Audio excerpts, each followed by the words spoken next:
Hey everybody, thanks for tuning in. Wanted to discuss with you some of the investment trends that we saw for this week, the week of April 15th.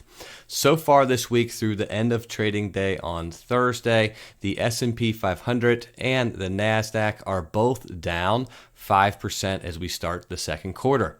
And unfortunately, through Thursday, we saw 5 straight days of declines in those two stock market indexes.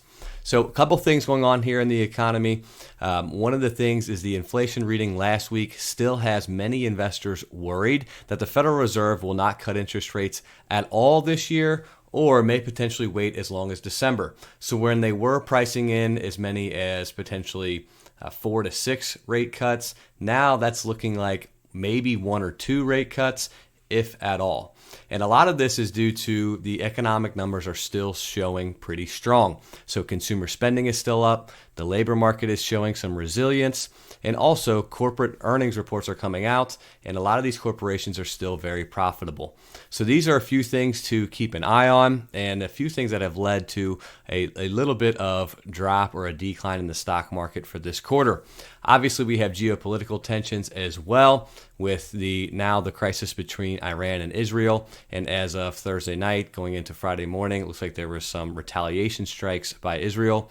So we are seeing stock market futures are trending down to start on Friday. Also in news, according to the Wall Street Journal, there are some major pension funds that are starting to move money out of stocks and into bonds.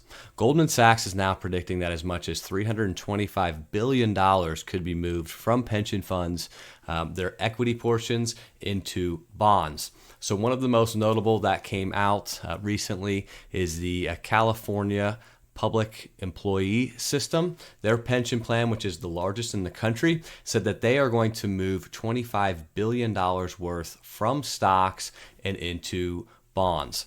So one of the things that's driving this is on Wednesday, we saw a little bit of increase in the 10-year Treasury yield. So what that means is with the 10-year Treasury yield being up over 4.6%, the risk-free rate of return, which is typically judged by those Treasury yields, is now approaching 4.6%. So a lot of investors are saying, why take the risk of owning a stock and maybe getting a 7 or 8% return when I could get potentially a 4 to 5% return and it's risk-free? So this is starting to get many investors that are invested in stocks a little bit skittish and a little bit worried about what that might do. Some individual stocks. So earlier this week, Charles Schwab posted a great earnings report. Their stock continues to rise from the low point that it hit when it got into the 40s.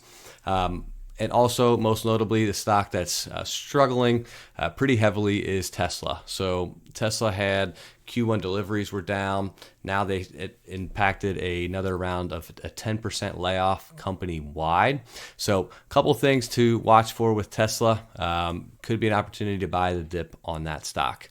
So anything that you're seeing or reading about, please share. We'd love to hear your comments.